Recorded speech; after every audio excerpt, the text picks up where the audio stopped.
So they're so blinded on this fucking end, and they're so like unwilling to call out Donald Trump to be, you know, to stay on his good side, that they make themselves look absolutely fucking moronic at every turn by calling out the total wrong people, or at least making themselves look weak and feckless and, you know, like fucking just babies because they're, you know, running around the edges of calling out Donald Trump without actually naming him. Were you guys unsettled by the amount of conservatives who are willing to fight this losing battle for a Democrat and kind of go all out for them? Cuomo? Yes. Cuomo? Yeah. I love this argument because what they're doing here is they're indirectly calling out Stephen Miller. They're indirectly calling out Donald Trump, right? Because when you think, right, like, oh, people on the right who fucking bent the knee in terms of what Republicans would see as bending the knee and went and endorsed Andrew Cuomo, who were the first two people, the two most prominent people you think of that did that?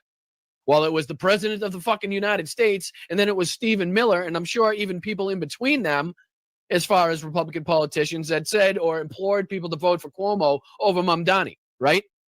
So here, when he says, you know, oh, did it sicken anybody to see that Republicans were willing to, like, you know, get behind Cuomo? And, you know, like, so again, these people unwilling to name Donald Trump when they're exactly and specifically talking about situations that he's involved in. You know, I relate this to like the Epstein files, where they're so willing to call out Pam Bondi, Kash Patel, Dan Bongino, but not looking at the fucking obvious perpetrator in front of their eyes, who has the most motive, who has the most power, the most ability to, you know, again, hide these files and to, again, order people not to release the files and to cover them up, right?